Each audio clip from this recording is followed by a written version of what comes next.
edition of Creative Space, I'm especially happy to have, I consider them my kids. I know they have parents, but Zoe Teague is one of the young women.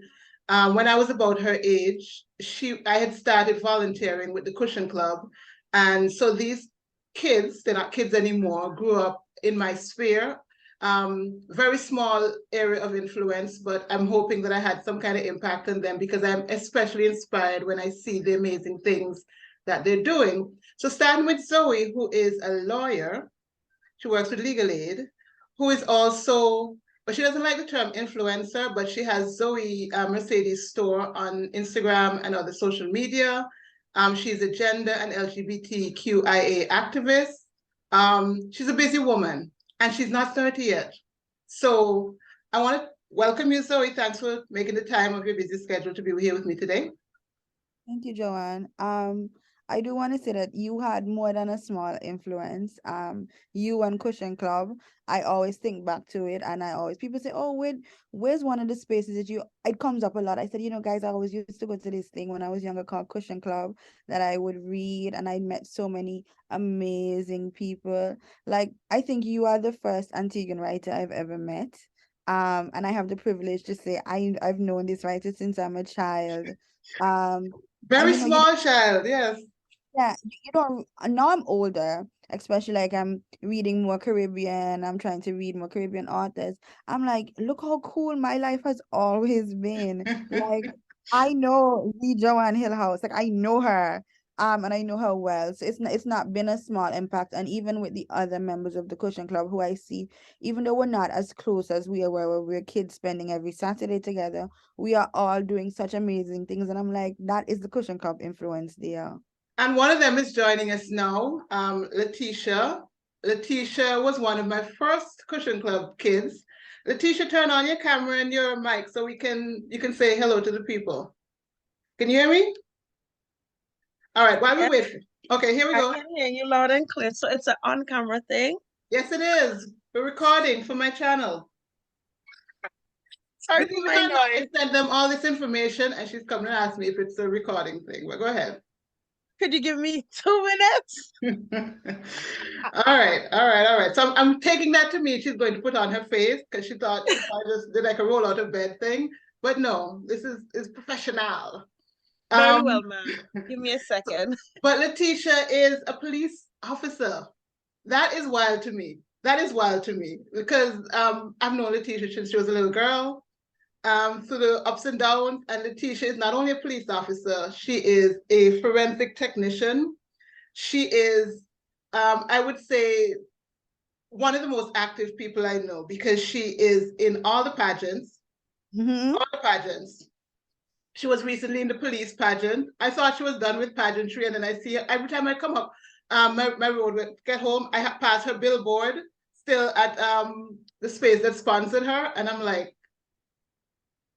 Latisha will probably be my age and be finding some pageant to enter. Yes, I believe so. um, so So, pageantry, she's involved with JCI and she's involved with Halo Youth.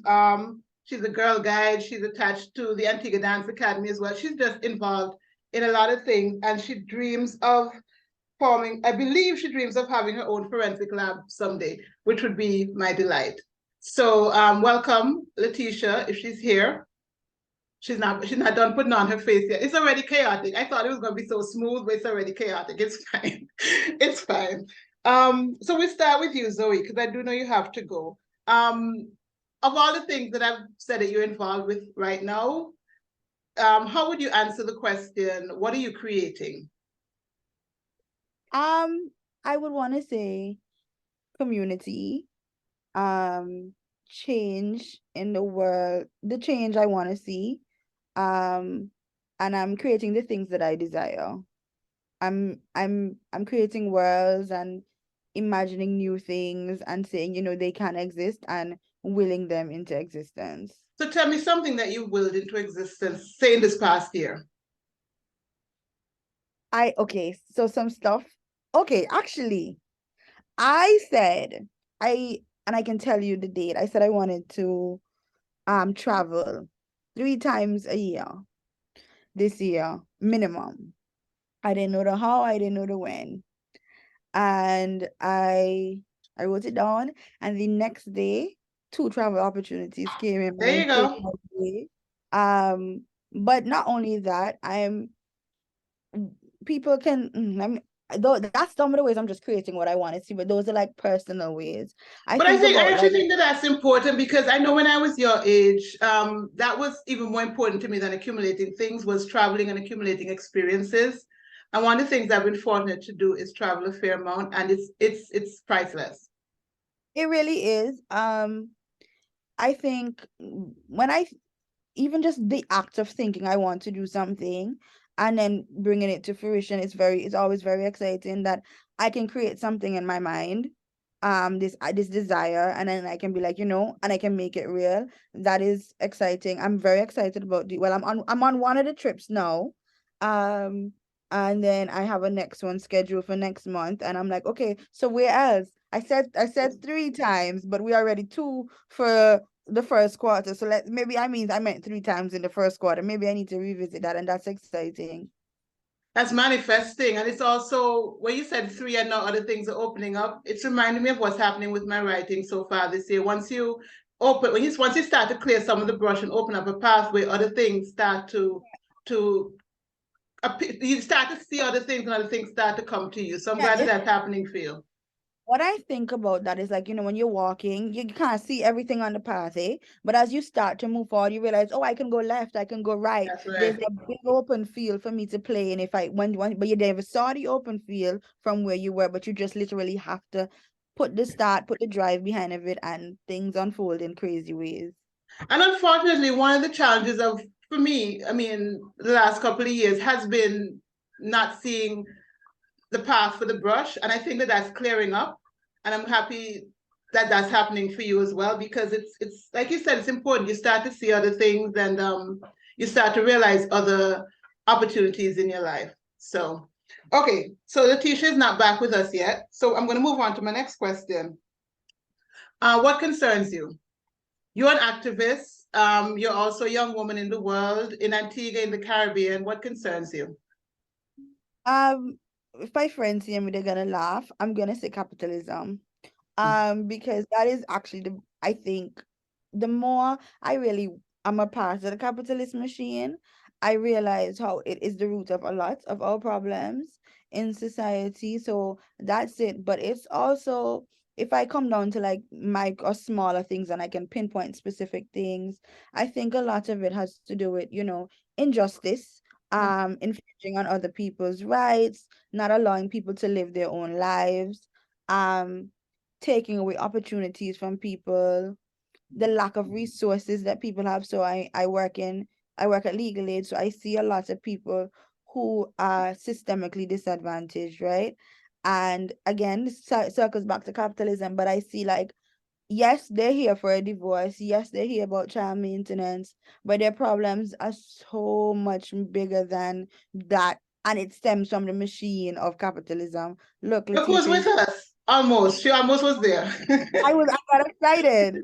Um, but I think there's I that. actually agree with you. I actually agree with you. When you were saying capitalism, when you were before you tied it back to injustice, I'm like, it kind of is at the root of all of it. Because if you talk about the lack in society now, a lot of it having to do with whatever the recession we're going through and all of that, a lot of it is, some of it is greed. Some of it is not necessarily things that are created by things working organically. It's people wanting more at the expense of other people who have less. So look who is with us, the Yes. pageant queen, the forensic scientist, the all Good around. morning. Good morning, good morning. So Latisha, I already did your intro, so I'm going to go back. I'm going to circle back to the first question real quick. And But answer you it forgot one thing. You uh, forgot one, not cutting. You forgot one thing in the intro, what's that? that she's aspiring to be the first female ballistic within Antigua Oh, and there you Barbuda. go. Claim it. Claim it. She will be. She will be. One of the things I like about Latisha is that she lives her life out loud. I don't think I would have been as bold as Latisha is at her age. Um, she's, I mean, you guys are of the social media age, so you share a lot more than I'm comfortable with sharing generally, but Latisha puts her pain and her triumphs out there in equal measure, and deals with the blowback and also deals with the affirmations in equal measure as well. And I'm really proud of her for that. And I already gave Zoe all her flowers, so I can big up Latisha now. So Latisha, what are you creating? Pardon me, what am I What are creating you now? creating? Not Um, necessarily, no, but just in general, in your life, in this time in your life, what are you creating? Basically what I'm trying to do is to create a platform for young people who were labeled, you know, a type of way. Like for say, I remembered posting something a time and I was like proving the labels wrong. And you were like, what? Proving what labels wrong? And I think I've never been open about it, you know, being in secondary school. I wouldn't say I was the best behaved or the well-behaved child or anything, but you know, persons would say, hey, you're not gonna reach far in life, you deserve or something and stuff like that. And to see looking back then and looking at me now, I can really say, hey, I proved the labels wrong. And I see it within our generation for today where students are being placed in this box saying, oh, you're not gonna do this in life, you're not gonna, and they live to these labels. And what I want to create is a platform to show them that whatever stone is thrown at you, you can see past that stone and go for what you want. So, you know, that's my main aim. And, you know, knowing the community that I came from, you know, kind of not it's persons deem that areas a place where, you know, positivity can't come out of. And being a young woman in today's society, we're labeled as, you know, oh, you can't do this and you can't do that. And I want to show persons that, nah, especially the young ones for today, because they live to the words that you throw at them.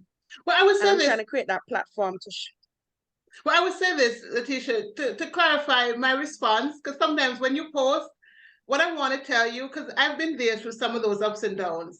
Latisha had a temper when she was younger. She would get into things, and I would try to talk to her. But I never labeled you, and I know what it is to walk around with different labels based on being a woman, based on the community you come from, based on the class you come from, based on how your personality, you know, I'm an introvert, all that stuff. All these things can keep you in a box. But I guess my response to you has my intention with my response to you was I don't carry those labels in the sense that who you say I am doesn't define who I am. So I don't need to. What I'm doing is I know my goals for myself and I'm moving in silence towards those goals. One of the things that you guys are teaching me is that it's okay to not move as in silence. It's okay to speak certain things because my MO was to move in silence. And if you think I'm this, well, you're gonna find out I'm that. I don't have to tell you, I don't have to talk to you about it, I don't have to put it out there. I'm just living my life. And people would be surprised. Well, Joanne did this or Joanne did that because they didn't see me doing those things. But I wasn't explaining myself to you. I was living my life. And I think that's what I was trying to communicate to you is don't carry what people put on you. You know who you are, move towards your goals, and you know, they can be off to the side. But I like that you're also using your experience as a model for others to say, no matter what they say about you, look at me, look at what I've accomplished. They don't define you. So you're teaching me that it's okay to speak some of these things out into the ether. So my second question to you, which Zoe has already started to answer, is what concerns you? Now I know you're a police officer, so this might get dark, but what concerns you? what concerns me right about now is us not listening to the youths and not giving them a voice, basically, and you know, not accepting them for who they are. Like they want to be this type of person, and we don't allow them to be creative. We have this way in which, oh, we're still stuck in our olden days mentality. This is what it should be. We don't allow the youths to express themselves and give them a voice. We rather, as I said, put them in a box and let them follow the way it should be. Can I ask you Like something? I tell people, Can I ask you yes. something? Because one of the ways, as I said, I started volunteering when I was about you guys' age. And for me, it was about finding ways that I could use what I have to pour into others. So two of the things that I've been active in since then is both the Cushion Club and the Wadadley Youth Pen Prize, which is a writing creative arts program for young people. So I feel like those are two ways I've tried to give young people a voice, but I see that it's not enough. Societally, systemically, it's not enough. And I'm asking you what more can be done to give, like I'm thinking, like we just had an election and it's the usual noise, the usual rhetoric. In my opinion, you young people might look at it differently. Younger people might look at it differently. But I'm wondering, like, how does that noise penetrate for you in terms of actual programs? Because I'm thinking I would prefer less of the noise and more of the impact. So Indeed, I agree with that. Like, I totally agree that, like, when it kind of stemming away, it's not really stemming away. When I look at the scholarships being offered from, Antigua to allow students to go and study, it's very limited. And when I look at countries like Barbados and Jamaica, there's a vast amount of scholarship. Like, we have our Prime Minister scholarship and we have our Board of Education scholarship. But what else is there? I find that more organizations or organizations need to come out and offer more to students so that they can take that leap of faith and go for what they want to go, because the problem is right now in our society, persons don't have it. Like, I recently applied to a school, I got in, but because of the fees, I have to look for scholarships. And then when I look, it's limited. So I now have to seek, like, go to an international, see what they are there for international students. And I think that's the issue, because it's not like young people don't want to go on and put their career out there. It's just that what is being offered to them. And one thing that I find too is our culture. It's dying. We're not teaching the culture to the young people for today, for them to understand. Like, when I was in Jamaica studying, I was like, you see little children spitting Louise Bennett poems and stuff like that. And, you see them into the art form, you see them in the culture. And I think that's one of the things why we have the issue for today, is that our culture is not being passed on. So they're adapting, youths are adapting different cultures, and it's creating an issue for us within our society. So we need more programs for the youth. We need more programs for the youth, more opportunities to advance their studies, a more stimulating environment. I think we've all studied in Jamaica. And one of the things I felt, well, one, I had to struggle to figure out how I'm going to get to Jamaica to study. And it's kind of sad that years later, you guys still have to come and go through the same thing. But then once you're in Jamaica, and as you mentioned, Barbados, other Caribbean islands, there's so much happening for me as a person in the arts, so much happening in the arts that you sometimes it's so stimulating. And Antigua, I love Antigua to the bone. Love, love, love Antigua to the bone. But we could do better. We could do much better. I really want to jump in there because having lived in Barbados and Jamaica, and those two places was so stimulating for me outside of the academic side of things, right? It was always something to do. I was just telling somebody I would move back to any of those islands just for the other things that they have. And I don't mean just going to parties. There's just a lot there. And even though, like, their culture is rich, but they're also focusing on creative industries, and I don't think we give that in. And just like Latisha was saying, when you talk about the opportunities in Antigua, you have the two Board of Education Prime Minister scholarship. Yes, I had both and I was grateful, but the horrors that you have to go through to get your money, sometimes to even pay for, if I only talk, that's a whole other Zoom. That's a whole other I speak, but and I have, which I followed a traditional path, right? So it was like, okay, this is what you do. But for people who want to go alternative routes, we don't have that.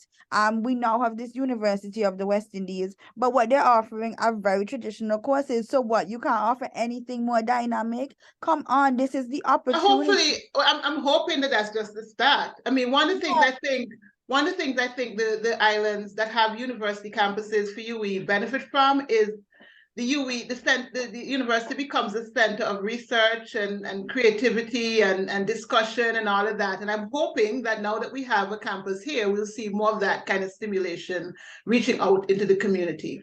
I'm going to move on to the next. Sorry, finish your thought. I just want to say I agree with you, eh?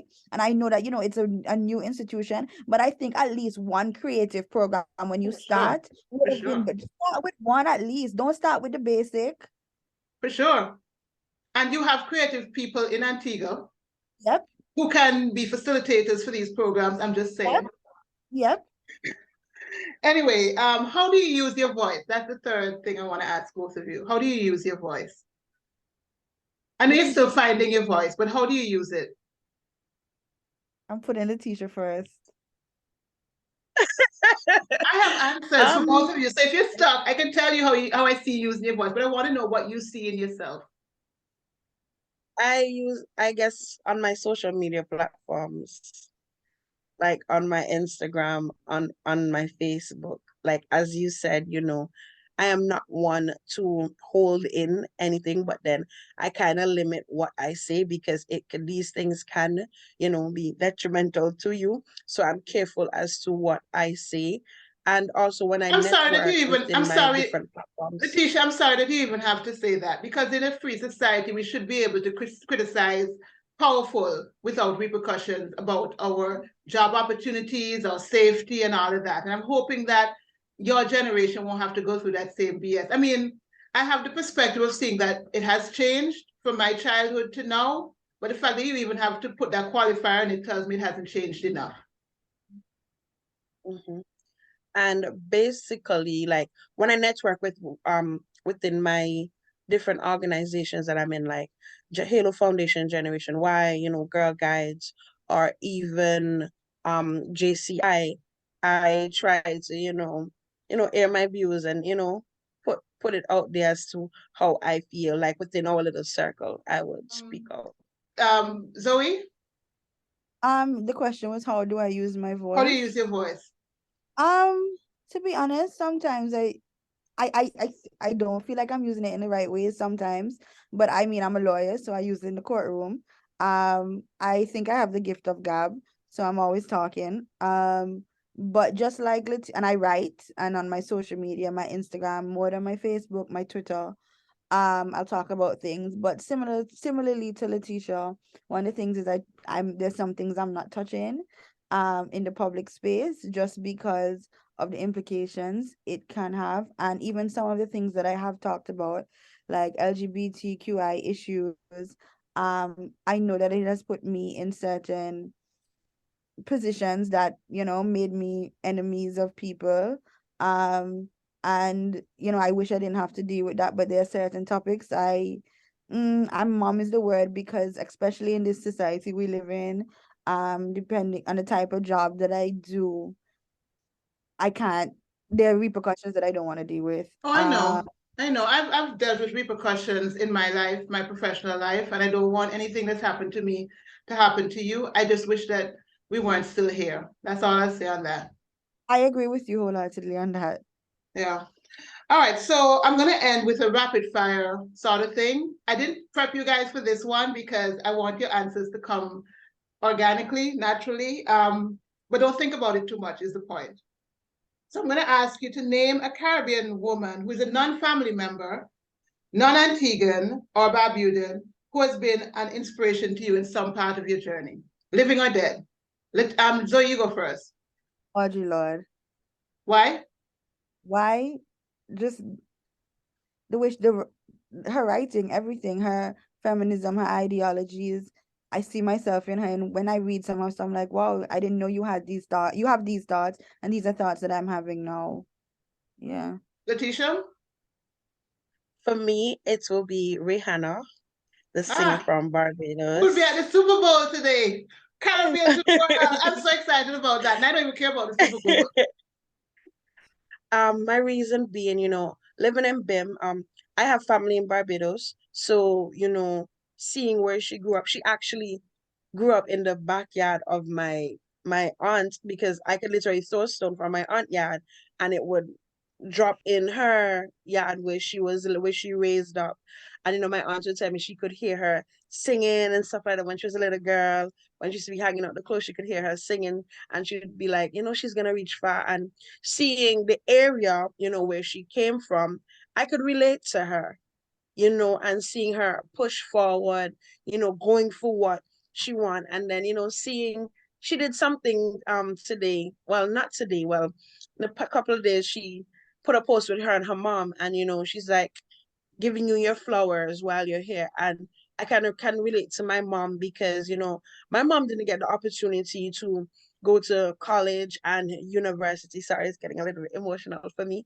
My mom didn't get the opportunity because it was so much of them. So, seeing her, big up her mom, and everyone knows how I feel about my mom. So I see her as an inspiration to me, and, going for what she wants, coming from the Caribbean, and look at her on the big stage.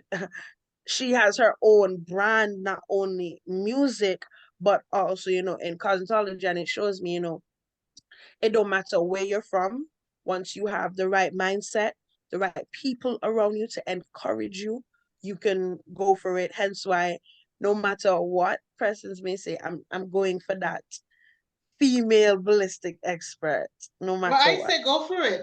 I think Zoe would agree. Go for it. I literally look at both Well, of you, and I don't think anything is limited based on your vim. Let's put it that. Based on your vim, you both have a lot of vim. The second question, same ballpark, but we're widening the circle to global. Let's start with Latisha this time. I want to say a Black woman, but if there's somebody of a different race or ethnicity that is that inspiration, you can mention that. But a global woman who has had an influence in some area of your life. Time with Latisha. That's easy for me. Viola Davis, like Why? hands down.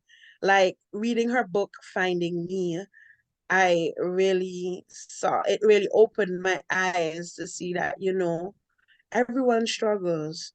So, even though I am going through my struggle now, I'm not the only one that has gone through struggle in order to get to tell my success story. So seeing her and reading her book and seeing what she went through, I'm like, every time I see her on the screen, I'm like, damn. Like, sorry And for my language, I'm like, damn, like this woman really went through some real hardship. And look at her now.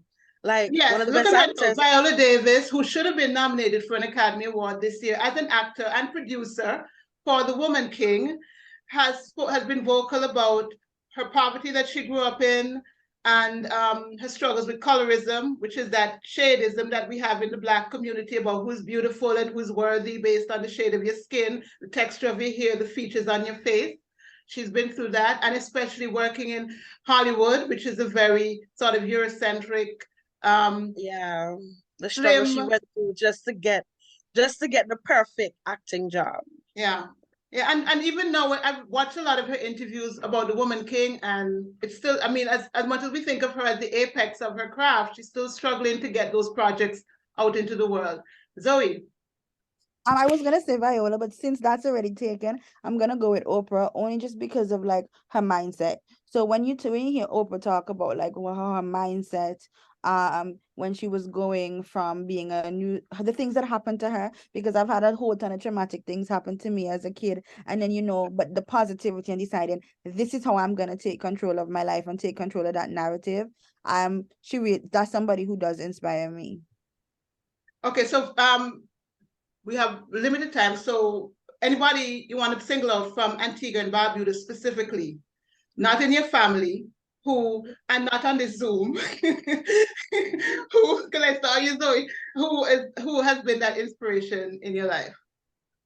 Latisha, go first. Let me think. Females. Women's History Month, we're keeping it with the woman, so it has to be a woman. For me, it would be it's not one person. It's basically three persons. It would be my former teacher who passed away, Miss Omisha Charles, Althea Richardson, who teaches craft at Clay Hall Secondary School, Debbie Davis, who also taught me, and also Abina Merchant. These are people that, have been there for me, with Omisha, she was going through her own pain, and when I lost my brother, she was there for me and she was going through her pain. So these are people, that I hold dear to me. They're always in my corner, pushing me and, telling me to be my best self. So those are persons that I can say, Big up to that the I will, teachers. Big up to the yeah, teachers. big up any Thank- day, any day. 30 seconds, Zoe. Somebody for you. Um, uh, okay. I want to use somebody local who's here now, but I know they don't want me to call their name. So I'm thinking the other person who comes to mind is Alexandrina Wong of Women Against Rape. In the last maybe 2 years, she has taken me on as a mentor, as I go about my journey with my activism. And having somebody speak your name in rooms but believe in you in ways that you don't even believe in yourself has just been a tremendous feeling. And when I say speak your names but open the door for opportunities, I really have to thank Mrs. Wong for that. Yeah. Okay, so we're going to wrap up. I would just say that the thing that connected us in the beginning was the Cushion Club. I hope to remain connected with both of you going forward in your life. As long as I'm on this earth, I'm here for either one of you, whatever I can do. And you continue to teach me as well. Because if I teach you anything, is that life is everyday a learning opportunity. And you guys continue to teach me as well. I want to end by saying rest in peace to our little brother, Zuri, from the Christian Club. He's the one that we lost him, but he will live on because no one truly dies until no one is alive who remembers you. Thank you both for being here with me today. Thank you. Bye.